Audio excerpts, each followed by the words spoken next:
Good morning. ഞാൻ എൻ്റെ ഒരു ജേർണി പറയാം ആദ്യം. ഈ 2022 പ്രിലിംസാണ് ഞാൻ ആദ്യമായിട്ട് എഴുതുന്നത് UPSCയുടെ. 2022 പ്രിലിംസ് കറക്റ്റായിട്ട് UPSC ഡിമാൻഡ് ചെയ്യുന്ന പോലെ ഒന്നും പ്രിപ്പയർ ചെയ്യാതെ തട്ടിക്കൂട്ട് പ്രിപ്പറേഷനിൽ പോയി എഴുതിയ പ്രിലിംസാണ്. അതുകൊണ്ട് തന്നെ നാച്ചുറലി അത് കിട്ടിയില്ല. അത് കഴിഞ്ഞപ്പോഴാണ് എനിക്ക് മനസ്സിലായത് സീരിയസ് ആയിട്ട് ഈ പരീക്ഷ കാണണം, സീരിയസ് ആയിട്ട് പ്രിപ്പയർ ചെയ്യണം. അങ്ങനെ ഡിസൈഡ് ചെയ്ത് എന്നിട്ടും പ്രിപ്പറേഷനിലേക്ക് എത്താൻ പിന്നെ ഒരു വർഷം കൂടെ എടുത്തു. അങ്ങനെ 2023 മാർച്ചിലാണ് ഞാൻ സീരിയസ് ആയിട്ട് UPSC പ്രിപ്പയർ ചെയ്യാൻ തുടങ്ങുന്നത്.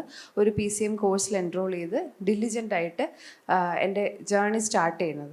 അപ്പോൾ ഈ ജേർണി സ്റ്റാർട്ട് ചെയ്തപ്പോൾ ഞാൻ പ്രധാനമായിട്ടും ശ്രദ്ധിച്ചിരുന്ന കാര്യത്തിൽ ഏറ്റവും പ്രധാനപ്പെട്ട ഒന്ന് നോട്ട് മേക്കിംഗ് ആയിരുന്നു. അതിൻ്റെ കാരണം നിങ്ങൾക്ക് അറിയാമല്ലോ, UPSCക്ക് വളരെ വലിയൊരു സിലബസ് ഉണ്ട്. ആ സിലബസ് കവർ ചെയ്യാനായിട്ട് ഈസി ആയിട്ട് റിവൈസ് ചെയ്യാനായിട്ട്, എഫിഷ്യൻ്റായിട്ട് റിവൈസ് ചെയ്യാനായിട്ടും, നമ്മൾ പഠിക്കുന്ന കാര്യങ്ങൾ നമുക്ക് എക്സാമിന് യൂസ്ഫുൾ ആവുന്ന തരത്തിലേക്ക് കൊണ്ടുവരുന്നതിനായിട്ടാണ് ഞാൻ നോട്ട് മേക്കിങ്ങിനെ കണ്ടു. പ്രിലിംസിനാണെങ്കിൽ MCQ പ്രാക്ടീസ് ചെയ്യുക, മെയിൻസിനാണെങ്കിൽ ആൻസർ റൈറ്റിംഗ് പ്രാക്ടീസ് ചെയ്യുക. അപ്പോൾ ഇതൊക്കെ വളരെ ഇമ്പോർട്ടൻ്റ് ആയിട്ട് വളരെ സ്ട്രിക്റ്റ് ആയിട്ട് ഞാൻ ഫോളോ ചെയ്യുന്ന ഒരു 1-2 ഇയേഴ്സാണ് പിന്നെ മാർച്ച് 2023 മുതൽ ഏപ്രിൽ 2025 വരെ ഉണ്ടായിരുന്നത്. അപ്പം നിങ്ങൾ ഈ ജേർണി സ്റ്റാർട്ട് ചെയ്യുന്നവരാണ്. സ്റ്റാർട്ട് ചെയ്യുമ്പോൾ ഇങ്ങനെ ഒരു വളരെ സ്റ്റിമുലേറ്റിംഗ് ആയിട്ടൊരു ഇക്കോസിസ്റ്റത്തിൽ നിന്ന് ഈ ഒരു ലേണിംഗ് കോൺക്ലേവിൽ കൂടെ പോകുമ്പോൾ നിങ്ങൾക്ക് ഒരുപാട് കാര്യങ്ങളെ പറ്റി അറിയാനും പറ്റും. നിങ്ങൾ പലരും വരുത്തുന്ന പല മിസ്റ്റേക്സ് വരാതിരിക്കാനും നിങ്ങൾക്ക് സാധിക്കും. അപ്പോൾ ഈ ഒരു 2 ദിവസം നിങ്ങൾ വളരെ വൈസായിട്ട് യൂസ് ചെയ്യുക. അപ്പോൾ എന്നെ ഇവിടെ ഏൽപ്പിച്ചേക്കുന്നത് നോട്ട് മേക്കിങ്ങിനെ പറ്റി സംസാരിക്കാനാണ്. അതൊക്കെ ഞാൻ സ്റ്റാർട്ട് ചെയ്യാം. അപ്പം ഞാൻ പറഞ്ഞല്ലോ, നോട്ട് മേക്കിംഗ് വളരെ ഇമ്പോർട്ടൻ്റ് ആയിട്ടുള്ള കാര്യമാണ്. ചിലപ്പോൾ സമയം എടുക്കും ആദ്യമൊക്കെ നോട്ട് ഉണ്ടാക്കാൻ. പക്ഷെ നിങ്ങൾ നോട്ട് ഉണ്ടാക്കാതെ ചുമ്മാ ഒരു കാര്യം എവിടെന്നെങ്കിലും വായിച്ചിട്ട് പോയാൽ പിന്നെ അതിലേക്ക് പോയി വായിക്കാൻ പറ്റില്ലല്ലോ. അപ്പം നമ്മൾ ഫസ്റ്റ് ടൈം വായിക്കുന്നത് വേസ്റ്റ് ആവുകയാണ്. പക്ഷെ നമ്മൾ വായിക്കുന്ന സമയത്ത് നമ്മളത് നോട്ട് ചെയ്യുക. എനിവേ നിങ്ങൾ ചിലപ്പോൾ നിങ്ങളത് ഹൈലൈറ്റ് ചെയ്യുമായിരിക്കും. ഒരു ഹൈലൈറ്റർ ഉപയോഗിച്ച് നിങ്ങൾ ഒരു സ്റ്റാൻഡേർഡ് ബുക്കിൽ ഹൈലൈറ്റ് ചെയ്യുമായിരിക്കും. ചിലരത് സെപ്പറേറ്റ് ആയിട്ട് നോട്ട് ഡൗൺ ചെയ്യും, വേറൊരു പേപ്പറിലോ വേറൊരു ബുക്കിലോട്ടോ നോട്ട് ഡൗൺ ചെയ്യും. ഐദർ വേ നിങ്ങൾ പഠിക്കുന്ന കാര്യം ഒരു അക്കൗണ്ടബിലിറ്റിക്ക് വേണ്ടി ഞാൻ ഇതൊക്കെ പഠിച്ചിട്ടുണ്ട്, ഈ പഠിച്ച കാര്യങ്ങളിൽ ഇതാണ് ഇമ്പോർട്ടൻറ്റ്, ഈ ഇമ്പോർട്ടൻറ്റ് കാര്യത്തിലേക്ക് എനിക്ക് ഇനിയും തിരിച്ചു വരണം, ഞാൻ തിരിച്ചു വരും എന്നുള്ള ഈ 3 കാര്യങ്ങൾ ഇതിലൂടെ, ഈ നോട്ട് മേക്കിംഗ് എന്നുള്ള പ്രോസസ്സിലൂടെ എൻഷുർ ചെയ്യാൻ പറ്റും. ഞാൻ സ്റ്റെപ്പ് ബൈ സ്റ്റെപ്പായിട്ട് പറയാം. എൻ്റെ ജേർണിയുടെ important portion mains note making തന്നെയായിരുന്നു. അപ്പം ഞാൻ PCM എൻറോൾ ചെയ്ത് ഞാൻ പഠിക്കുന്ന സമയത്ത് എൻ്റെ ഉദ്ദേശം എന്ന് പറഞ്ഞാൽ പ്രിലിംസ് 2024 ഞാൻ എഴുതും, ഞാൻ ക്ലിയർ ആവും. അപ്പോൾ ആ പ്രിലിംസ് 24 കഴിഞ്ഞ് മെയിൻസ് 2024 സെപ്റ്റംബറിലായിരുന്നു ഡേറ്റ്. അപ്പോൾ ആ പീരീഡിൽ, ആ അന്ന് മെയ് ആയിരുന്നു, ജൂൺ ടു സെപ്റ്റംബറിലെ പീരീഡിൽ എൻ്റെ കയ്യിലൊരു സ്ട്രോങ് ആയിട്ടൊരു നോട്ട് വേണം. UPSCയുടെ സിലബസ് അനുസരിച്ചൊരു നോട്ട് വേണം. ആ നോട്ട് പ്രിപ്പയർ ചെയ്യുകയാണ് മാർച്ച് 2023 മുതൽ ഒരു ജാനുവരി 2024 വരെ ഞാൻ PCM ചെയ്യുന്ന സമയത്ത് ചെയ്തിരുന്നത്. അപ്പോൾ എനിക്ക് പറയാനുള്ളത്, നിങ്ങളും അങ്ങനെ തന്നെ മാക്സിമം എഫേർട്ട് ഇട്ട് ഈ നോട്ട് മേക്കിങ്ങിൽ ഫോക്കസ് ചെയ്താൽ നിങ്ങൾക്കത് ഭയങ്കര റിവാർഡിങ് ആയിരിക്കും. ഫസ്റ്റ് അറ്റംപ്റ്റിൽ തന്നെ ക്ലിയർ ചെയ്യാൻ പറ്റും. എൻ്റെ ഫസ്റ്റ് സീരിയസ് അറ്റംപ്റ്റ് ആയിരുന്നു ഈ 2024 അറ്റംപ്റ്റ്. അപ്പോൾ ഈ നോട്ട്സ് എൻ്റെ കയ്യിലുള്ളതുകൊണ്ടാണ് എനിക്ക് വളരെ ഈസി ആയിട്ട് exam phase, most intensive phase tackle ചെയ്യാൻ പറ്റിയതും എനിക്ക് നല്ല മാർക്ക് സ്കോർ ചെയ്യാൻ പറ്റിയതും. അപ്പോൾ PCM ചെയ്യുമ്പോൾ നിങ്ങൾ ക്ലാസ്സിൽ വരും, ക്ലാസ്സസ് അറ്റൻഡ് ചെയ്യും. സിലബസ് ഓറിയൻറ്റഡ് ആയിട്ടായിരിക്കും ക്ലാസ് എടുക്കുന്നത്. അപ്പം നിങ്ങൾ പഠിക്കുന്നതിന് മുമ്പ് നിങ്ങൾ ഇപ്പം തന്നെ പോയിട്ട് സിലബസിൻ്റെ PDF എടുത്തിട്ട് സിലബസ് മൊത്തത്തിൽ ഒന്ന് നോക്കുക. അപ്പോൾ ഇതാണ് UPSCയുടെ സിലബസ്. UPSCയുടെ ഒരു വലിയ നോട്ടിഫിക്കേഷൻ ഉണ്ട്. അതിൽ പ്രിലിംസിൻ്റെ സിലബസ് ഉണ്ട്, മെയിൻസിൻ്റെ സിലബസ് ഉണ്ട്, മെയിൻസിന് GS ഉണ്ട്, ഓപ്ഷണലുണ്ട്, എല്ലാ ഓപ്ഷണൽസിൻ്റെ സിലബസ് ഉണ്ട്, പിന്നെ ഇൻ്റർവ്യൂവിൻ്റെ സിലബസ് ഉണ്ട്. അപ്പം വളരെ പ്രിലിംസിൻ്റെ കാര്യം ഓക്കെ, കുറേ ജനറലിസ്റ്റിക് സിലബസ് ആണ്. പക്ഷേ മെയിൻസും ഓപ്ഷണലും ഇൻ്റർവ്യൂ ഒക്കെ വളരെ പിൻ പോയിൻ്റ് ആയിട്ടാണ് UPSC സിലബസ് പറഞ്ഞേക്കുന്നത്. വളരെ ഒബ്ജക്റ്റീവായിട്ടാണ് സിലബസ് പറഞ്ഞേക്കുന്നത്. UPSCക്ക് വേണ്ട കാര്യം UPSC വളരെ വ്യക്തമാക്കി തന്നിട്ടുണ്ട്. നമ്മളത് ഫോളോ ചെയ്യുക മാത്രം ചെയ്താൽ മതി. അപ്പോൾ ഈ സിലബസ് PDF നിങ്ങൾ ആദ്യം എടുത്തൊന്ന് നോക്കാം. എന്നിട്ട് നിങ്ങൾ ഇടയ്ക്കിടയ്ക്ക് ഡെയിലി പഠിക്കാതിരിക്കുന്നതിന് മുമ്പ് ആദ്യത്തൊരു 1 to 2 വീക്സ് സിലബസിൽ കൂടെ ജസ്റ്റ് ഒന്ന് കണ്ണ് ഓടിക്കുമ്പോൾ എന്തെങ്കിലുമൊക്കെ നിങ്ങളിൽ സ്ട്രൈക്ക് ചെയ്യും. പിന്നെ നിങ്ങൾ പഠിക്കുമ്പോഴും പത്രം വായിക്കുമ്പോഴും ഒക്കെ ഈ സിലബസുമായിട്ട് നിങ്ങൾക്ക് കോറിലേറ്റ് ചെയ്യാൻ പറ്റും. ഫോർ എക്സാമ്പിൾ, ഇപ്പം awareness in the field of biotechnology എന്നൊരു സിലബസ് കീവേഡ് ഉണ്ട്. അത് GS പേപ്പർ 4, അതായത് GS 3 പേപ്പറിലെ ഒരു സിലബസ് സെൻറ്റൻസ് ആണ്. Awareness in the field of biotechnology. നിങ്ങൾ പത്രം വായിക്കുമ്പോൾ എന്തെങ്കിലും ബയോടെക്നോളജി റിലേറ്റഡ് ആയിട്ടൊരു എന്തെങ്കിലും ഇപ്പോൾ BioE3 പോളിസി ഗവൺമെൻറ്റിൻ്റെ നിങ്ങൾ പത്രത്തിൽ കാണുകയാണ്, അല്ലെങ്കിൽ നിങ്ങൾ മേ ബി PIBയിൽ കാണുകയാണ്. അപ്പം നിങ്ങൾക്ക് അറിയാം, ഓക്കെ ഇത് GS3 ഈ ഏരിയയിൽ വരുന്ന കാര്യമാണ്, എനിക്ക് ഇമ്പോർട്ടൻ്റ് ആയിട്ടുള്ള കാര്യമാണ്, UPSC പ്രിസ്ക്രൈബ് ചെയ്തിട്ടോട്ട് ഞാൻ പഠിക്കണമെന്നുള്ളത്. അങ്ങനെ നിങ്ങൾക്ക് പതുക്കെ കോറിലേഷൻ വരും. അപ്പം ഇതൊക്കെ ഡൈനാമിക് സബ്ജക്ട്സ് ആണ്. നിങ്ങൾ സ്റ്റാറ്റിക് ആയിട്ടുള്ള ഹിസ്റ്ററി, ജോഗ്രഫി ഒക്കെ ഇവിടെ പഠിക്കുമ്പോഴും ഈ ഒരു സിലബസ് നിങ്ങൾ മനസ്സിൽ വെക്കുക. ഈ സിലബസും ഇത് PYQ കമ്പൈലേഷൻസ് ആണ്. ഇതായിരിക്കണം നിങ്ങളുടെ പോൾ സ്റ്റാർ, ഇത് ആയിരിക്കണം നിങ്ങളുടെ ഗൈഡിങ് ലൈറ്റ്. ഇതിൽ നിന്ന് നിങ്ങൾ അങ്ങോട്ടും ഇങ്ങോട്ടും പോയാൽ നിങ്ങൾ ചിലപ്പോൾ കാട് കയറി നോട്ട് ഉണ്ടാക്കും, ആ നോട്ട് ചിലപ്പം വേസ്റ്റ് ആവും, നിങ്ങളുടെ സമയം നഷ്ടമാവും. അപ്പം പ്രീവിയസ് ഇയർ ക്വസ്റ്റ്യൻ പേപ്പറിൻ്റെ 2 കമ്പൈലേഷനാണ്. ഇത് പ്രിലിംസിൻ്റെ കമ്പൈലേഷനാണ്, ഇത് മെയിൻസിൻ്റെ കമ്പൈലേഷനാണ്. ഞാൻ ചുമ്മാ ഒരു എക്സാമ്പിൾ കാണിച്ചതേ ഉള്ളൂ. ഈ ഫുൾ ക്വസ്റ്റ്യൻ പേപ്പർ എടുത്ത് ചെയ്യുന്നതിലും നല്ലത് ഇങ്ങനത്തെ കമ്പൈലേഷനിൽ സബ്ജക്റ്റ് വൈസ് അവർ ക്വസ്റ്റ്യൻസ് ഓർഗനൈസ് ചെയ്തിട്ടുണ്ട്. ഇപ്പോൾ ഫോർ എക്സാമ്പിൾ സയൻസ് ആൻഡ് ടെക്നോളജിയാണ് നിങ്ങൾ പഠിക്കുന്നതെന്ന് വെച്ചോ. ഇപ്പോൾ സയൻസ് ആൻഡ് ടെക്നോളജിയിൽ മുമ്പ് ചോദിച്ച് പ്രിലിംസ് ക്വസ്റ്റ്യൻസ് ഈ ബുക്കിലും, മുമ്പ് ചോദിച്ച മെയിൻസ് ക്വസ്റ്റ്യൻസ് ഈ ബുക്കിലും ഉണ്ട്. ഏത് വർഷമാണ് ചോദിച്ചത്, എത്ര മാർക്കിനാണ് ചോദിച്ചത്, എത്ര വേർഡ്സ് എഴുതണം എന്നെല്ലാ ഡീറ്റെയിൽസ് ഉൾപ്പെടുത്തിയ ഒരു ബുക്കാണിത്. അപ്പോൾ ഇങ്ങനൊരു ബുക്ക് നിങ്ങളുടെ കയ്യിലുണ്ടെങ്കിലുള്ള എളുപ്പമുള്ള കാര്യം എന്താണെന്ന് വെച്ചാൽ, നിങ്ങളിപ്പോൾ ക്ലാസ്സിൽ സയൻസ് ആൻഡ് ടെക്നോളജി പഠിക്കുക. അപ്പോൾ ക്ലാസ്സിൽ വരുന്നതിന് മുമ്പ് നിങ്ങൾ സിലബസിൽ എന്താണെന്ന് നോക്കിയിട്ട് വരും. അപ്പോൾ awareness in the field of IT, space, nano technology, biotechnology, ഇതൊക്കെ നിങ്ങൾ നോക്കിയിട്ട് ക്ലാസ്സിൽ വന്നത്. അപ്പോൾ ക്ലാസ്സിൽ നിങ്ങളൊരു നോട്ട് എഴുതി, ക്ലാസ്സിലെ ലെക്ചർ നോട്ട് നിങ്ങൾ എഴുതി, മേ ബി ഇവിടുന്ന് ഹാൻഡ് ഔട്ട് തരുമായിരിക്കും. ഇതെല്ലാം കൊണ്ട് നിങ്ങൾ വീട്ടിൽ പോകും. വീട്ടിൽ പോയിട്ട് നിങ്ങൾ ഈ നോട്ട് അപ്പോൾ സിലബസിനനുസരിച്ച് എന്താ വേണ്ടതെന്ന് ക്ലാസ്സിൽ തരുമല്ലോ. ആ ക്ലാസ് അറ്റൻഡ് ചെയ്യുന്നതുകൊണ്ട് നിങ്ങൾക്ക് അതും ഈസിയാണ്. ഒരു ഓവറോൾ ഫൗണ്ടേഷൻ കാര്യം ക്ലാസ്സിൽ നിന്ന് കിട്ടും. ഈ 2 നോട്ടും കൂടെ കമ്പൈൻ ചെയ്ത് നിങ്ങൾക്ക് പറ്റുന്ന പോലെ ഒരു ചെറിയ നോട്ട് നിങ്ങൾ ഉണ്ടാക്കണം.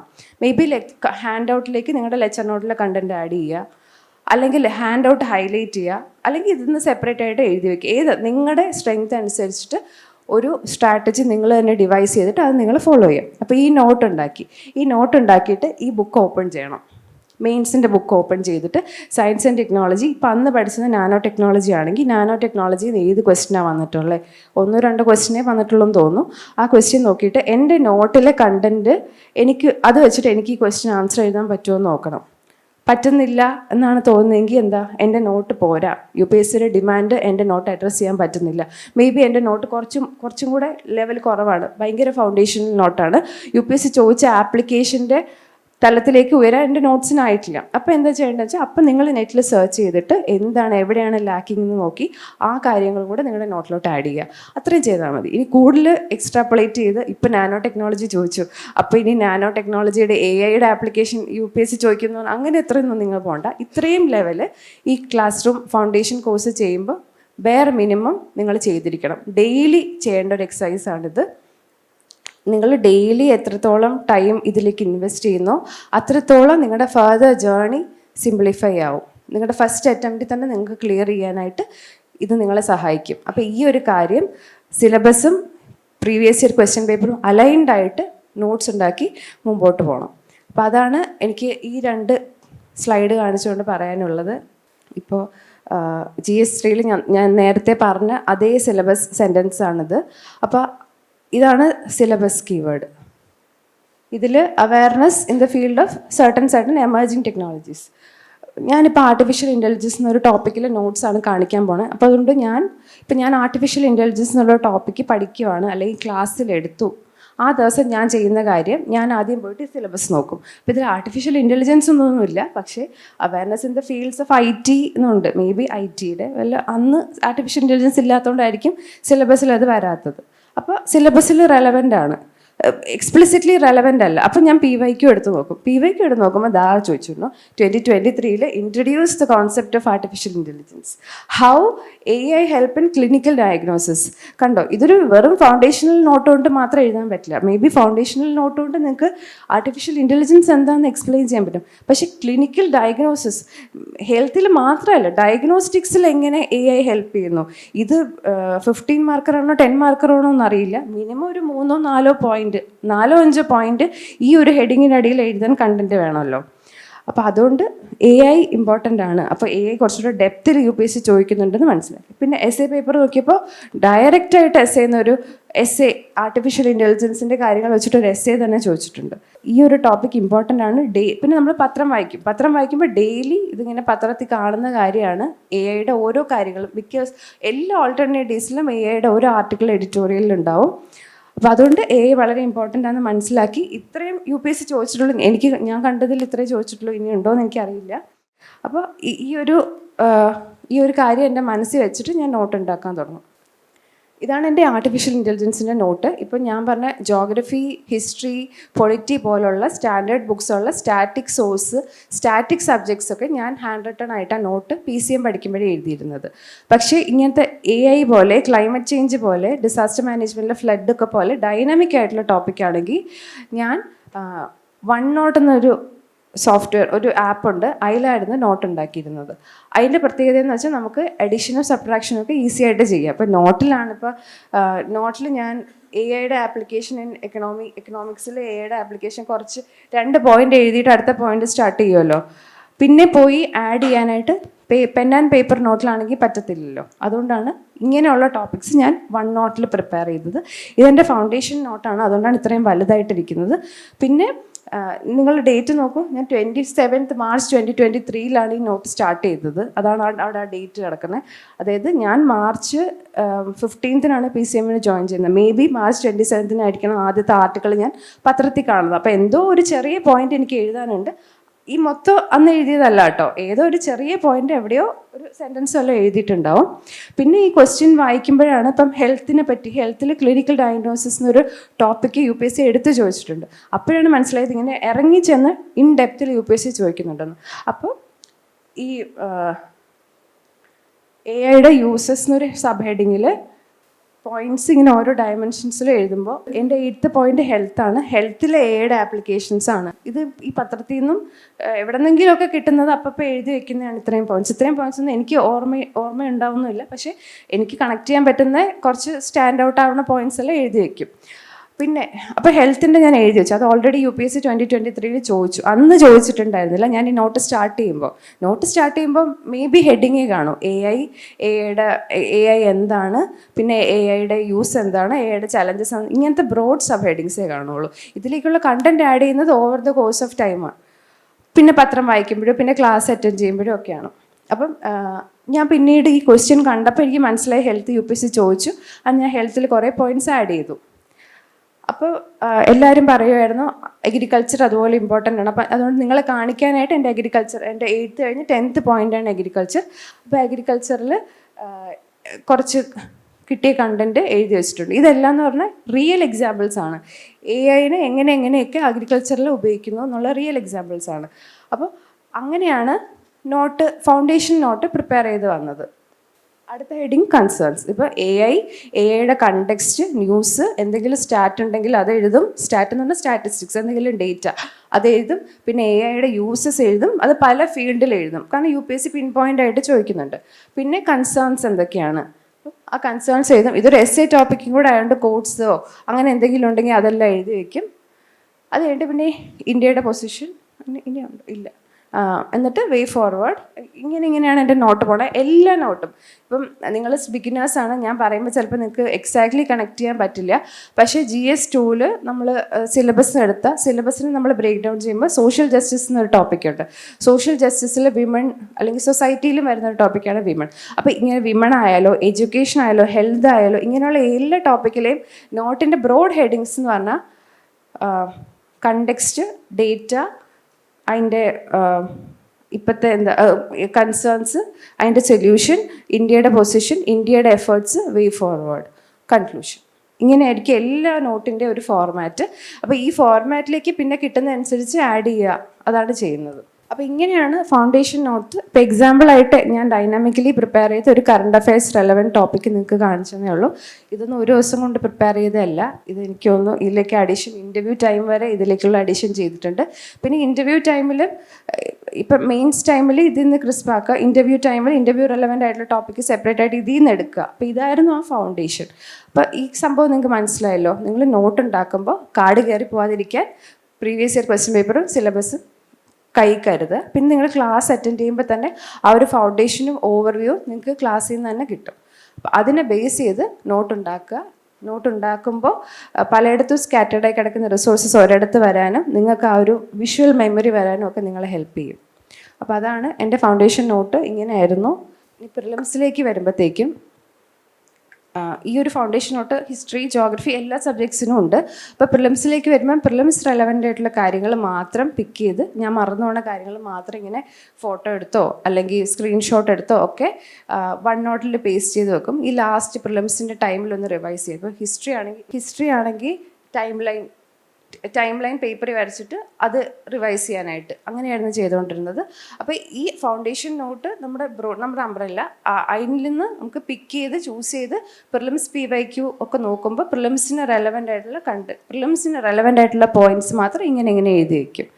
അപ്പോൾ ഇങ്ങനെയാണ് പ്രിലിംസിൻ്റെ ക്രിസ്പ് നോട്ട് ഞാൻ ഉണ്ടാക്കിയിരുന്നത്. പൊളിറ്റിയുടെ ഒക്കെ പ്രത്യേകത എന്ന് പറഞ്ഞാൽ, പൊളിറ്റിയിൽ ഇപ്പോൾ ലക്ഷ്മികാന്ത് വായിച്ച് പഠിക്കുകയാണ് നിങ്ങളെങ്കിൽ നിങ്ങൾ ഹൈലൈറ്റ് ചെയ്യണം. ബെയർ മിനിമം നിങ്ങൾ ലക്ഷ്മികാന്തിൽ ഹൈലൈറ്റ് ചെയ്യണം, അല്ലെങ്കിൽ പിന്നെയും പോയി ഫുൾ ടെക്സ്റ്റ് വായിക്കേണ്ടി വരും. ഇപ്പം നിങ്ങൾ ഹൈലൈറ്റ് ചെയ്യുക. ഞാൻ ചെയ്തിരുന്നതെന്ന് പറഞ്ഞാൽ കമ്പാരിറ്റീവ് ആയിട്ട് പഠിക്കാനായിട്ട് ടേബിൾസ് ഉണ്ടാക്കും.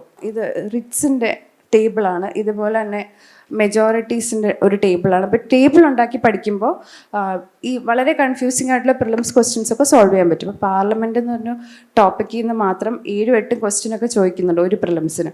അപ്പോൾ അതുകൊണ്ട് പാർലമെൻറ്റിലെ എൻ്റെ മിക്ക കാര്യങ്ങളും എല്ലാം ഞാൻ ലോക്സഭയും രാജ്യസഭയും കമ്പയർ ചെയ്തിട്ടാണ് പാർലമെൻറ്റ് മുഴുവൻ പ്രിപ്പയർ ചെയ്തിരിക്കുന്നത്. അതുപോലെ തന്നെ പ്രസിഡൻറ്റും വൈസ് പ്രസിഡൻറ്റും അല്ലെങ്കിൽ പ്രസിഡൻറ്റും ഗവർണറും ഇങ്ങനെ കമ്പാരേറ്റീവ് സ്റ്റഡിയാണ് എനിക്ക് പൊളിറ്റിക്കലൊക്കെ എഫിഷ്യൻ്റ് ആയിട്ട് തോന്നുന്നത്. അപ്പോൾ ഇത് നമ്മൾ നോട്ട് പ്രിപ്പയർ ചെയ്യുന്നതാണ് നല്ലത്. ലക്ഷ്മികാന്തിൽ ഇത് ഇങ്ങനെ പാരഗ്രാഫായിട്ടല്ല എഴുതിയിരിക്കുന്നത്.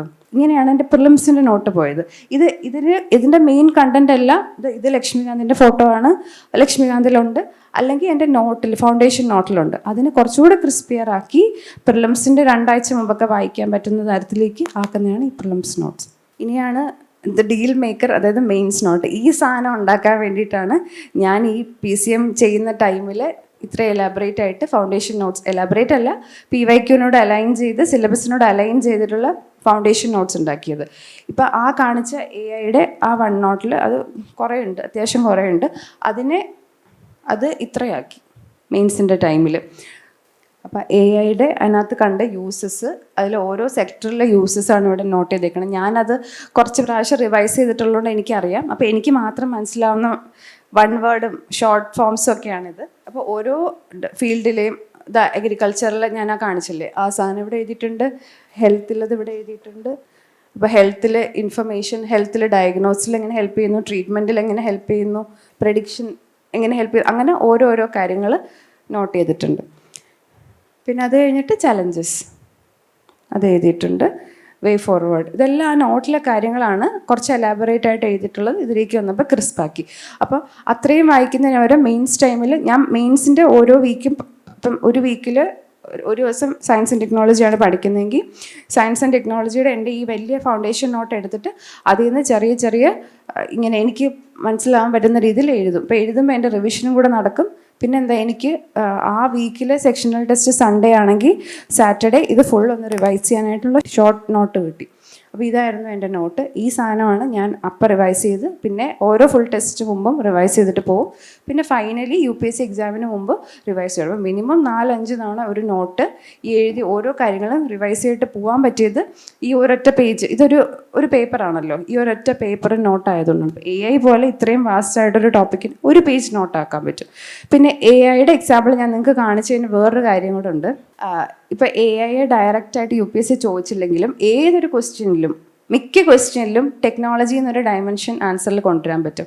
ആ ഡയമെൻഷനിൽ നിങ്ങൾക്ക് റിയൽ ആയിട്ട് ഒരു ആപ്ലിക്കേഷൻ ഈ AIയുടെ കാര്യം എഴുതാൻ പറ്റും. ഇപ്പോൾ ഹെൽത്തിൻ്റെ ഒരു ക്വസ്റ്റ്യൻ ആണെന്ന് വെച്ചാൽ, ഹെൽത്തിൻ്റെ ക്വസ്റ്റ്യൻ ആണെങ്കിൽ നിങ്ങൾക്ക് ഇതിൽ നിന്നൊരു എക്സാമ്പിൾ ഹെൽത്തിൻ്റെ ഏതെങ്കിലും പോളിസി മേക്കിംഗ് ഡയമെൻഷനിൽ ഏതെങ്കിലും ഡയമെൻഷനിൽ ടെക്നോളജിക്കൽ ക്വസ്റ്റ്യൻ എന്തും ആയിക്കോട്ടെ ടെക്നോളജി ഡയമെൻഷൻ കൊണ്ടുവരാം. അതുപോലെ സോഷ്യൽ ജസ്റ്റിസിൽ വിമൻ്റെ ഒരു ക്വസ്റ്റ്യൻ ആണെങ്കിൽ നിങ്ങൾക്ക് AIയുടെ കാര്യം എഴുതാം. എൻവയോൺമെൻറ്റിലെ ക്വസ്റ്റ്യൻ ആണെങ്കിലും AI എഴുതാം. മാൻ ആനിമൽ കോൺഫ്ലിക്റ്റ് ആണെങ്കിൽ AI എഴുതാം. അപ്പം ഈ ഒരു നോട്ട് AIയുടെ ഒരു ക്വസ്റ്റ്യൻ ഡയറക്റ്റ് വന്നാൽ മാത്രമല്ല ഹെൽപ്പ് ചെയ്യുന്നത്, എവിടെ ഒരു ടെക്നോളജിയുടെ കാര്യമുണ്ടോ അവിടെ AIയുടെ കാര്യം എഴുതാൻ സ്കോപ്പുണ്ടോ അവിടെ എഴുതാൻ പറ്റുന്നൊരു കാര്യമാണ്. അപ്പം ഇങ്ങനെയുള്ള ടോപ്പിക്സ് ഡയറക്റ്റായിട്ട് UPSC ചോദിച്ചില്ലെങ്കിലും ഇതിനെന്ത് പറയുന്നത് മൾട്ടിപർപ്പസ് ആണിത്. നമുക്ക് പലയിടത്തും യൂസ് ചെയ്യാൻ പറ്റും. അപ്പോൾ ഈ ഒരു ടോപ്പിക്ക് ഇതേപോലെ മേ ബി ഗവേണൻസ് എന്നൊരു ടോപ്പിക്ക്, ഇതൊക്കെ ഇതുപോലെ നിങ്ങൾക്ക് പലയിടത്തും യൂസ് ചെയ്യാൻ പറ്റും. എസ്സേയിൽ യൂസ് ചെയ്യാൻ പറ്റും, എത്തിക്സിൽ യൂസ് ചെയ്യാൻ പറ്റും. അങ്ങനെ ഇപ്പോൾ UPSC ഡയറക്റ്റായിട്ട് എനിക്കൊന്ന് എത്തിക്സിലൊരു ക്വസ്റ്റ്യൻ ഉണ്ടായിരുന്നു തോന്നുന്നു, എനിക്ക് ഓർമ്മയില്ല. അപ്പോൾ എന്തായാലും ടെക്നോളജി വളരെ UPSCക്ക് ഇഷ്ടമുള്ള കാര്യമാണ്, പ്രിലിംസിനും മെയിൻസിനും. അപ്പോൾ അതുകൊണ്ട് ഇതൊരു കോംപ്രിഹെൻസീവ് നോട്ടാണ്. ഈ നോട്ട് ഡയറക്റ്റായിട്ട് എഴുതാനും പറ്റും, വേറൊരു ക്വസ്റ്റ്യനിൽ പുതിയൊരു ഡയമെൻഷനെ സബ്സ്റ്റാൻഷിയേറ്റ് ചെയ്യാനും ഉപയോഗിക്കാൻ പറ്റും. അപ്പോൾ ഇങ്ങനെയായിരുന്നു എൻ്റെ ലാസ്റ്റ് നോട്ട് ഉണ്ടാക്കിയാൽ മാത്രം പോരാ, നോട്ട് ഉണ്ടാക്കി കഴിഞ്ഞിട്ട് കറക്റ്റായിട്ട് റെഗുലറായിട്ട് ഇവിടുത്തെ ടെസ്റ്റിന് അലൈൻഡായിട്ട് നിങ്ങളത് റിവൈസ് ചെയ്യണം നിങ്ങളുടെ നോട്ട്. അപ്പോൾ റിവിഷൻ ചെയ്യുന്നതനുസരിച്ച് നിങ്ങളുടെ റീകോൾ സ്പീഡ് കൂടും, നിങ്ങളുടെ റിറ്റൻഷൻ പവർ കൂടും. അങ്ങനെ റിവിഷൻ ചെയ്യുക, ആക്റ്റീവായിട്ട് അതിനെ റീകോൾ ചെയ്യുക, ആൻസർ റൈറ്റിംഗ് ചെയ്യുക. ഇപ്പോൾ നോട്ടുണ്ടാക്കി കുറേ MCQ പ്രാക്ടീസ് ചെയ്താൽ മാത്രം പോരാ, ഈ നോട്ടിനെ നമ്മൾ മെയിൻസ് പേപ്പറിൽ എഴുതണം, എഴുതിയത് എക്സാമിനർ കാണണം, എക്സാമിനർ കണ്ടിട്ട് മാർക്ക് ഇടണം. ഇത്രയും പ്രോസസ്സ് ഉണ്ട്. അപ്പോൾ അതിനുവേണ്ടി ആൻസർ റൈറ്റിംഗ് എന്നുള്ള കാര്യം ഒരു കാരണവശാലും ലാഘവത്തോടെ കാണാതെ ആൻസർ റൈറ്റിങ്ങും വളരെ സ്ട്രിക്റ്റായിട്ട് ഡെയിലി ഇല്ലെങ്കിൽ ഒരു വീക്ക്ലി ഒരു 4 days ഒരു ആൻസറെങ്കിലും വെച്ച് എഴുതുക. അപ്പം ഞാനീ പറഞ്ഞ പ്രോസസ്സ് പറഞ്ഞു തന്നാൽ, ഇപ്പം നിങ്ങൾ ക്ലാസ് അറ്റൻഡ് ചെയ്യുന്നു, ക്ലാസ്സിൽ എടുക്കുന്ന കാര്യം സിലബസിൽ എവിടെയാണെന്ന് നിങ്ങൾ നോക്കുന്നു, എന്നിട്ട് നിങ്ങൾ ക്ലാസ്സിൽ നിന്ന് വീട്ടിൽ വന്നിട്ട് നോട്ട് എഴുതുന്നു, നോട്ട് എഴുതിയിട്ട് PYQ നോക്കും. അപ്പോൾ PYQ ആയിട്ട് കണക്റ്റ് ആവുന്നുണ്ടോ, PYQൻ്റെ ഡിമാൻഡ് അഡ്രസ്സ് ചെയ്യുന്നുണ്ടോ എന്ന് നിങ്ങൾ നോക്കും. ഇത് കഴിഞ്ഞിട്ട് ആ നോട്ട് അടച്ചു വെച്ചിട്ട് നിങ്ങൾ ഓൾമോസ്റ്റ് ഒരു പ്രാവശ്യം നോട്ടിൽ കൂടെ പോയല്ലോ, എന്നിട്ട് ഒന്നും കൂടെ PYQ എടുത്തിട്ട് ഏതെങ്കിലും ഒരു ക്വസ്റ്റ്യൻ എടുക്കുക. ഇപ്പം എയുടെ ക്വസ്റ്റ്യൻ, നിങ്ങൾ എയുടെ നോട്ടൊക്കെ ഉണ്ടാക്കി എയുടെ ക്വസ്റ്റ്യൻ എടുത്തിട്ട് അതൊന്ന് എഴുതുക, അതിൻ്റെ ആൻസർ എഴുതുക. എത്ര സമയം ഞാൻ എടുത്തു എന്ന് ആൻസർ ബുക്ക്ലെറ്റിൻ്റെ മേളിലൊന്ന് മാർക്ക് ചെയ്യുക. ഇപ്പോൾ 10 mark ക്വസ്റ്റ്യൻ ആണെങ്കിൽ നിങ്ങൾ 15 minutes എടുത്തെന്ന് വെച്ചോ ആദ്യം. അപ്പോൾ 15 minutes ഞാൻ ഇതിൻ്റെ ആൻസർ എഴുതി, എന്നിട്ട് നിങ്ങൾ മെൻറ്ററിനെയോ നിങ്ങളുടെ ഫാക്കൽറ്റിയോട് കാണിച്ചിട്ട് എൻ്റെ ആൻസർ എങ്ങനെയുണ്ട് എന്ന് അവരെ കൊണ്ടുവന്ന് ഇവാലുവേറ്റ് ചെയ്യിപ്പിക്കുക. ഇതാണ് പ്രോസസ്സ്. ഇതാണ് ഓരോ സിലബസ്, ഓരോ ഏരിയയിലും, അതായത് ഓരോ UPSC ക്വസ്റ്റ്യൻ ആൻസർ ചെയ്യാൻ നിങ്ങൾ ഫോളോ ചെയ്യേണ്ട പ്രോസസ്സ്. ഇതാകുമ്പോഴത്തേക്ക് ഓക്കെ, ആൻസർ റൈറ്റിംഗ് സെറ്റ്. ഇനി നിങ്ങൾക്ക് ഇത് അടച്ചു വയ്ക്കാം, ഈ ടോപ്പിക് അടച്ചു വയ്ക്കാം. പിന്നെ നിങ്ങൾ എക്സാമിന് വേണ്ടി റിവൈസ് ചെയ്താൽ മതി. പിന്നെ ഓരോ എക്സാംസിനും വേണ്ടി റിവൈസ് ചെയ്യുക, മുമ്പോട്ട് പോവുക. അത്രയേ ഉള്ളൂ. അപ്പോൾ ഇത്രയേ ഉള്ളൂ. നിങ്ങൾക്ക് ഈ ഒരു ടെംപ്ലേറ്റ് നിങ്ങൾക്ക് ഇംപ്ലിമെൻറ്റ് ചെയ്യാൻ പറ്റട്ടെ. ഇത് നിങ്ങൾ വളരെ one of the most important thing in this journey ആയിട്ട് കാണണം, നോട്ട് മേക്കിംഗ്. അങ്ങനെ കണ്ട് മുമ്പോട്ട് പോയാൽ നിങ്ങൾക്ക് ഉറപ്പായിട്ടും ഈ ജേർണി കുറച്ചുകൂടി ഈസി ആയിരിക്കും. ഒരുപാട് ബൾക്ക് മെറ്റീരിയൽ വന്ന് നിങ്ങളുടെ തലയുടെ മേളിൽ കൂടെ പോകുന്നതിൽ നിങ്ങൾക്ക് കൺട്രോൾ ചെയ്യാൻ പറ്റും. ഈ വാസ്റ്റ് ആയിട്ടുള്ള സിലബസും ഈ ക്വസ്റ്റ്യനും ഈ കോമ്പറ്റീഷനും എല്ലാം നിങ്ങൾക്ക് കൺട്രോൾ ചെയ്യാൻ പറ്റും. അപ്പം ഈ ഒരു കാര്യം വളരെ സ്ട്രിക്റ്റായിട്ട് നോക്കുക. Okay, thank you. നോട്ട് പ്രിപ്പറേഷന് വേണ്ടി AI ടൂൾസ്, ChatGPT ഒക്കെ പോലെ ഇപ്പം നമുക്ക് സമ്മറൈസ് ചെയ്ത് നമ്മുടെ ലാർജ് നോട്ട്സ് ഒക്കെ നമുക്കിപ്പോൾ സമ്മറൈസ് ചെയ്യാൻ പറ്റുമല്ലോ. അങ്ങനെയുള്ള ടൂൾസ് ഒക്കെ യൂസ് ചെയ്തിട്ടുണ്ടോ? അത് എഫക്റ്റീവായിട്ട് തോന്നിയിട്ടുണ്ടോ? ഞാൻ മെയിൻസ് ടൈമിലൊന്നും യൂസ് ചെയ്തിട്ടില്ല, കാരണം ഓൾറെഡി അന്നൊന്നും ChatGPT അത്ര പോപ്പുലർ അല്ല ഞാൻ ഫൗണ്ടേഷൻ നോട്ട് ഉണ്ടാക്കുമ്പോൾ. പക്ഷേ ഇൻ്റർവ്യൂ ടൈമിലേക്ക് ChatGPT ഒന്ന് നോക്കി തുടങ്ങിയിരുന്നു. പക്ഷേ ഞാൻ സമ്മറൈസ് ചെയ്യാൻ കൊടുത്ത സാധനങ്ങളൊന്നും എനിക്ക് നന്നായിട്ട് സമ്മറൈസ് ചെയ്ത് തന്നില്ല. അതുകൊണ്ട് ഞാൻ അത്തരത്തിൽ ഫൗണ്ടേഷൻ ബേസിക് വേർഷനല്ലേ ഉപയോഗിച്ചത്, ഞാൻ പെയ്ഡ് വേർഷനൊന്നുമല്ല ഉപയോഗിച്ചത്. അതുകൊണ്ട് ഞാൻ തന്നെയാണ് എനിക്ക് സമ്മറൈസ് ചെയ്യേണ്ട കാര്യങ്ങളൊക്കെ പിന്നെ സമ്മറൈസ് ചെയ്തത്. മേ ബി ഇനി അങ്ങോട്ടുള്ള ടൈമിൽ നിങ്ങൾക്ക് ടെക്നോളജി ടൂൾസ് കുറച്ചുകൂടെ എഫിഷ്യൻ്റായിട്ട് ടൈം യൂട്ടിലൈസ് ചെയ്ത് യൂസ് ചെയ്യുമായിരിക്കും. ഡെഫിനറ്റ്ലി നിങ്ങളത് യൂസ് ചെയ്ത് നോക്കൂ. പിന്നെ ChatGPTക്ക് ഇപ്പോൾ നല്ലതായിട്ട് UPSCയെ പറ്റി അറിയാൻ തോന്നുന്നു, എൻ്റെ ChatGPTക്കൊക്കെ അറിയാം. അപ്പോൾ അതുകൊണ്ട് നിങ്ങൾ പതുക്കെ ഓരോന്നും പഠിപ്പിച്ചു കൊടുത്തിട്ട് നിങ്ങൾക്ക് അതനുസരിച്ച് യൂസ് ചെയ്യാമായിരിക്കും. essay പേപ്പറിലും കമ്പൽസറി ഇംഗ്ലീഷ് പേപ്പറിലും ഉണ്ടാവും. essayക്ക് എനിക്ക് തോന്നുന്നു ഗ്രാമറൊക്കെ തെറ്റിച്ചാൽ ചിലപ്പം അവർ മാർക്ക് കുറയ്ക്കാൻ സാധ്യതയുണ്ട്. പക്ഷേ മറ്റ് GS ആൻസേഴ്സ് ഒരു കാര്യം ചെയ്യും, ടോപ്പേഴ്സ് കോപ്പി എടുത്ത് നോക്കണം. അപ്പോൾ ഒരു സെൻറ്റൻസ് പോലും എഴുതത്തില്ല ഒരു പോയിന്റിൽ. നമ്മൾ ജസ്റ്റ് എന്തോ ഒരു ഫ്രേസ് മാത്രം, ഒരു ഫുൾ സെൻറ്റൻസ് പോലും എഴുതണ്ട. അപ്പോൾ അതൊന്നും ഒരു ഇഷ്യൂ അല്ല. നമുക്ക് മനസ്സിലുള്ള കാര്യം സിമ്പിളായിട്ട് എക്സാമിനർക്ക് കൺവേ ചെയ്യുക, അത്രയും മാത്രം നോക്കിയാൽ മതി. കൺവേ ചെയ്യുക, അതിനെ സബ്സ്റ്റാൻഷിയേറ്റ് ചെയ്യുക. ഞാൻ ചുമ്മാ ഒരു പോയിന്റ് അല്ലെങ്കിൽ ഒരു ആർഗ്യുമെൻ്റ് വെക്കുകയല്ല, എൻ്റെ ആർഗ്യുമെൻറ്റിന് സബ്സ്റ്റാൻഷിയേഷൻ ഉണ്ട്. അത് റിയൽ ലൈഫ് എക്സാമ്പിളിൽ വെച്ചിട്ട് സബ്സ്റ്റാൻഷിയേറ്റ് ചെയ്യാൻ പറ്റുമെങ്കിൽ അത്രയും നല്ലത്. അങ്ങനെ ചെയ്താൽ മതി. ഗ്രാമറൊന്നും അത്ര ഇമ്പോർട്ടൻ്റ് അല്ല. നമ്മുടെ ഹാൻഡ് റൈറ്റിംഗ് എത്രമാത്രം റെലവൻ്റ് ആണ് മെയിൻസ് എക്സാമിനേഷന്? നിങ്ങൾ എഴുതിയിരിക്കുന്നത് എക്സാമിനർക്ക് മനസ്സിലായാൽ മതി. അല്ല, അതിന് തന്നെ വേറൊരു രീതി, റണ്ണിങ് ലെറ്ററിലൊക്കെ എഴുതുന്നവരുണ്ട്, അത് ചിലപ്പോൾ എല്ലാവർക്കും മനസ്സിലാവണമെന്നില്ല. ഒരു കാര്യം ചെയ്യും, ടോപ്പേഴ്സ് കോപ്പി എടുത്ത് നോക്കട്ടോ. ശ്രുതി ശർമ്മ മാമിൻ്റെ കോപ്പീസ് എടുത്ത് നോക്കുക, ഭയങ്കര പാടാണ് വായിക്കാൻ. പക്ഷെ മാമിന് GS പേപ്പേഴ്സിലും ഓപ്ഷണലിലും 1 ഓഫ് ദ ഹയസ്റ്റ്, അത് റാങ്ക് 1 അല്ലേ, അപ്പോൾ മാർക്ക് അറിയാമല്ലോ. റാങ്ക് 2-നേക്കാളും വളരെ മാർജിൻ എബോവ് ആണ് മാമിൻ്റെ മാർക്ക്. പക്ഷെ വായിക്കാൻ നല്ല പാടാണ് മാമിൻ്റെ ഹാൻഡ് റൈറ്റിംഗ്. അപ്പോൾ എക്സാമിനർക്ക് കൺവേ ആവാൻ പറ്റണം, അത്രേ ഉള്ളൂ. അല്ലാതെ അതിനൊരു ഓവർ ഇമ്പോർട്ടൻസ് ഇല്ല. നിങ്ങൾ ആൻസർ റൈറ്റിംഗ് ചെയ്യുമ്പം നിങ്ങളുടെ ഹാൻഡ് റൈറ്റിംഗ് ഒക്കെ യൂഷ്വലി ബെറ്റർ ആവും. ഈ പ്രാക്ടീസ് നിങ്ങൾ ചെയ്തുകൊണ്ടേ ഇരിക്കുക. ഇവിടുത്തെ ക്ലാസ് തുടങ്ങിക്കഴിഞ്ഞാൽ വീക്കിലി ഒരു 4 ദിവസമെങ്കിലും ഒരു ആൻസർ എഴുതുക. 4 ദിവസം ഓരോ ആൻസർ വെച്ച് എഴുതുക. പഠിക്കുന്ന ഏത് ടോപ്പിക്കാണോ അതിൽ PYQ ഉണ്ടെങ്കിൽ അതൊന്ന് എഴുതി നോക്കുക. പതുക്കെ പതുക്കെ നിങ്ങൾക്ക് എന്തെങ്കിലും ഇപ്പോൾ അത്ര പൊട്ട ഹാൻഡ് റൈറ്റിംഗ് ആണെങ്കിൽ അത് ഇമ്പ്രൂവ് ആവും. Thank you ma'am. essay paper ഒരു ഫൗണ്ടേഷൻ കോഴ്സ് എടുത്ത essayക്കായിട്ട്. അപ്പോൾ എങ്ങനെ എഴുതേണ്ടത്, എസ്സേയുടെ സ്ട്രക്ചറിങ് എങ്ങനെയാണെന്നൊക്കെ മനസ്സിലാവും. അത് PCMൻ്റെ ഭാഗമായിട്ടുണ്ടായിരുന്നു. അത് കഴിഞ്ഞിട്ട് അവരാണ് ഒരു ക്വസ്റ്റ്യൻ തന്നിട്ട് എങ്ങനെ എഴുതേണ്ടതെന്ന് പറഞ്ഞു തരുന്നത്. അപ്പോൾ ആദ്യം നമ്മൾ ബ്രെയിൻ സ്റ്റോം ചെയ്യിക്കും essay. അതായത് എസ്സേയുടെ ആ ഒരു സെൻറ്റൻസിനെ ബ്രേക്ക് ഡൗൺ ചെയ്തിട്ട് ഈ ഡയമെൻഷനിൽ ഇത്ര പോയിന്റ്സ് എഴുതാം. അങ്ങനെ ഓരോ പാരഗ്രാഫ് തിരിച്ച് നമ്മൾ ബ്രെയിൻ സ്റ്റോം ചെയ്ത് വെക്കും. പിന്നെ അത് എക്സിക്യൂട്ട് ചെയ്യാന്നുള്ളതാണ്. പിന്നെ ഒരു കാര്യം, നിങ്ങൾ ഈ സ്റ്റാർട്ട് ചെയ്യുമ്പോഴേ നിങ്ങൾ essay എഴുതി തുടങ്ങണ്ട. ഒരു നവംബർ ഡിസംബറൊക്കെ ആകുമ്പോൾ നിങ്ങളുടെ കണ്ടൻറ്റൊക്കെ സെറ്റായി കഴിഞ്ഞിട്ട് അതിൻ്റെ മേലെ എസ്സേയുടെ ഈ സ്ട്രക്ചറിങ്ങും ഈ ബ്രെയിൻ സ്റ്റോമിങ്ങും അതിൻ്റെ ഇംപ്ലിമെൻറ്റേഷനും ചെയ്താൽ മതി. അപ്പോഴത്തേക്ക് നിങ്ങൾക്ക് നാച്ചുറലായിട്ട് കുറച്ച് കണ്ടൻറ്റ് വരും. ഞാനാണെങ്കിൽ സയൻസ് ഫീൽഡിൽ നിന്ന് വന്നയാളാണ്. അപ്പോൾ എനിക്കിങ്ങനെ എലാബറേറ്റ് ആയിട്ട് ഹ്യൂമാനിറ്റീസ് ആൻസർ എഴുതാൻ ഭയങ്കര ബുദ്ധിമുട്ടായിരുന്നു. അപ്പോൾ എൻ്റെ essay ഭയങ്കരമായിട്ട് റെസ്ട്രിക്റ്റഡായി പോകുന്നൊരു ഫീഡ്ബാക്ക് എനിക്ക് എപ്പോഴും വരുമായിരുന്നു. അപ്പോൾ പക്ഷേ ഇങ്ങനെ മാക്സിമം ട്രൈ ചെയ്യും, കുറച്ച് എലാബറേറ്റ് ആയിട്ട് എഴുതണം. എന്നാൽ മറ്റേ വഴിവിട്ട് അങ്ങനെ, അതായത് സബ്ജക്റ്റിൽ നിന്ന് മാറിപ്പോരുന്ന UPSC സിലബസിൽ പറഞ്ഞിട്ടുണ്ട്. അപ്പോൾ സബ്ജക്റ്റിൽ സ്റ്റിക്ക് ചെയ്യണം, കാട് കയറി പറയരുത്. അപ്പോൾ ആ ഒരു ബാലൻസ് കീപ്പ് ചെയ്ത് എഴുതാൻ എനിക്ക് നല്ല പാടായിരുന്നു. കുറേ essays എഴുതി തന്നെയാണ് അത് ഇമ്പ്രൂവ് ആയത്. മാമിൻ്റെ ജിയോഗ്രഫി സ്റ്റഡി എങ്ങനെയായിരുന്നു എന്ന് പറയുമ്പോൾ മാപ്പ് സ്റ്റഡി അല്ലെങ്കിൽ അത് പ്രസൻറ്റ് ചെയ്യുന്ന രീതി, വേ ഓഫ് റൈറ്റിംഗ്? ജോഗ്രഫി GSൽ ജോഗ്രഫി ഞാൻ ചെയ്തത് എല്ലാവരെയും പോലെ തന്നെ NCERTs പഠിക്കുക. അപ്പോൾ ജോഗ്രഫിക്ക് NCERTs വളരെ വളരെ ഇമ്പോർട്ടൻ്റ് ആണ്. Class 11, class 12 NCERT. അപ്പോൾ അത് ആദ്യം ബ്രേക്ക് ഡൗൺ ചെയ്ത് അത് ഫുൾ പഠിച്ച് നോട്ടാക്കി വെക്കുക. അത് തന്നെയാണ് ചെയ്തത്. അത് കഴിഞ്ഞിട്ട് ഈ ജോഗ്രഫിയുടെ ക്വസ്റ്റ്യൻ ശ്രദ്ധിച്ചറിയാം, സ്റ്റാറ്റിക് ആയിട്ടുള്ള ക്വസ്റ്റ്യൻസ് ആണ് ചോദിക്കുന്നത് എന്ന് നമുക്ക് തോന്നും. പക്ഷേ കറണ്ട് അഫയേഴ്സ് റെലവൻസും കാണും. അപ്പോൾ ആ PYQ നോക്കിയിട്ട് അതിലേക്കുള്ള കാര്യങ്ങൾ എൻ്റെ നോട്ടിലുണ്ടോ എന്ന് ഉറപ്പ് വരുത്തും. പിന്നെ ടെസ്റ്റുകൾ എടുത്തു, പ്രിലിംസിനായാലും മെയിൻസിനായാലും ടെസ്റ്റുകൾ എടുത്ത് അങ്ങനെയാണ് കണ്ടൻറ് സൈഡ് സെറ്റ് ചെയ്തത്. ആൻസർ റൈറ്റിങ്ങിലേക്ക് വരുമ്പോൾ ജോഗ്രഫി നമുക്ക് തോന്നും ഭയങ്കര സ്റ്റാറ്റിക്കാണ്. ഇപ്പോൾ ഒറോറയുടെ ക്വസ്റ്റ്യൻ വെറും സ്റ്റാറ്റിക് ക്വസ്റ്റ്യൻ ആണെന്ന് തോന്നാം, പക്ഷേ അത് സ്റ്റാറ്റിക് ക്വസ്റ്റ്യൻ അല്ല. ഇപ്പോൾ കഴിഞ്ഞ വർഷം മെയിൻസിലും ഒറോറയുടെ ഒരു ക്വസ്റ്റ്യൻ ഉണ്ടായിരുന്നു. ആക്ച്വലി എന്തുകൊണ്ടാണ്, ഇന്ത്യയിലെ ലഡാക്കിൽ ഒറോറ കണ്ടിരുന്നു.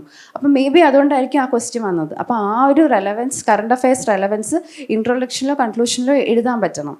അപ്പോഴല്ലേ എക്സാമിനറിനെ മേ ബി നമുക്കൊന്ന് ഇമ്പ്രസ് ചെയ്യാൻ പറ്റുമായിരിക്കും. അപ്പോൾ ആ ഒരു കറണ്ട് അഫയേഴ്സ് റെലവൻസ് ഇങ്ങനത്തെ സ്റ്റാറ്റിക് ടോപ്പിക്സിലും ഉണ്ടെന്ന് കരുതി കണക്ട് ചെയ്ത് പഠിക്കാൻ ശ്രമിക്കുമായിരുന്നു ഞാൻ. പിന്നെ ഈ സ്റ്റാറ്റിക് സബ്ജക്ട്സിനൊക്കെ ഒരു റിട്ടൺ ഓൾറെഡി റെഡിമെയ്ഡായിട്ട് കൺക്ലൂഷനും ഇൻട്രൊഡക്ഷനും ഉണ്ടാക്കി വെക്കും. ഇപ്പോൾ ജോഗ്രഫിയിൽ വളരെ സ്റ്റാറ്റിക് ആയിട്ടുള്ള കാര്യമാണ് ഓഷ്യനോഗ്രഫിയിലെ സലൈനിറ്റി, ടെമ്പറേച്ചർ, ഡെൻസിറ്റി, അങ്ങനത്തെ കുറേ ടോപ്പിക്സ്. ഇത് UPSC ഓരോ 2 വർഷം കൂടുമ്പോഴും മിക്കവാറും ഒരു മെയിൻസ് ക്വസ്റ്റ്യൻ ചോദിക്കാറുണ്ട്. അപ്പോൾ ഈ ക്വസ്റ്റ്യനിലൊക്കെ എല്ലാവരും ഒരേ ഉത്തരമായിരിക്കും എഴുതുന്നത്. അപ്പോൾ നമ്മുടെ ഉത്തരം സ്റ്റാൻഡ് ഔട്ട് ചെയ്യണമെങ്കിൽ എന്തെങ്കിലും ഒരു കാര്യം ഇൻട്രോയിലോ കൺക്ലൂഷനിലോ കൊണ്ടുവരണം. അപ്പോൾ ഇങ്ങനെ ഒരു ക്വസ്റ്റ്യൻ ചോദിച്ചാൽ, ഓഷ്യനോഗ്രഫിയിൽ ഇങ്ങനെ ഒരു ക്വസ്റ്റ്യൻ ചോദിച്ചാൽ അതിൻ്റെ കൺക്ലൂഷനായിട്ട് എഴുതാൻ ഓൾറെഡി ഒരു സാധനം ഞാൻ പ്രിപ്പയർ ചെയ്ത് വെച്ചിട്ടുണ്ടായിരുന്നു. അതെന്താണെന്ന് വെച്ചാൽ മിനിസ്ട്രി ഓഫ് എർത്ത് സയൻസിൻ്റെ ഒരു പ്രോഗ്രാമുണ്ട്, ബോബിൾ എന്ന് പറഞ്ഞിട്ട്. അത് ബേ ഓഫ് ബംഗാളിൽ ഒരു റിസർച്ച് വെസൽ വെച്ചിട്ട് അവിടുത്തെ ടെമ്പറേച്ചർ, സലൈനിറ്റി ഒക്കെ മെഷർ ചെയ്ത് മൊത്തത്തിൽ അത് പഠിക്കുക എന്നുള്ളൊരു പ്രോഗ്രാമാണ് മിനിസ്ട്രി ഓഫ് എർത്ത് സയൻസിൽ. അപ്പോൾ ഈ ഒരു കാര്യം എനിക്കറിയാം. അപ്പം ഓഷ്യനോഗ്രഫിയിൽ ഏത് ക്വസ്റ്റ്യൻ വന്നാലും എൻ്റെ കൺക്ലൂഷനിൽ ഈ പാരാമീറ്റർ അല്ലെങ്കിൽ ഈ സംഭവം ഇത്രയും ഇമ്പോർട്ടൻ്റ് ആണ്, ഇത് ഇമ്പോർട്ടൻ്റ് ആയതുകൊണ്ട് തന്നെ മിനിസ്ട്രി ഓഫ് എർത്ത്, എൻ്റെ കൺക്ലൂഷൻ സെൻറ്റൻസ് അത് തന്നെ ആയിരിക്കും, ബോബിൾ പ്രോഗ്രാം ഉണ്ട് എന്ന് പറഞ്ഞ് എഴുതും. അപ്പോൾ അതെനിക്ക് തോന്നില്ല വേറെ ഒരുപാട് പേര് എഴുതുന്ന ഒരു കാര്യമാണെന്ന്. അപ്പോൾ ഇങ്ങനെയുള്ള ചില കാര്യങ്ങൾ നമ്മുടെ സ്റ്റാറ്റിക് ആൻസേഴ്സിലും കൊണ്ടുവരാൻ പറ്റണം. അതാണ് ജോഗ്രഫിയുടെ പ്രത്യേകത. Okay, thank you. Lead IAS, #1 IAS Academy in Kerala.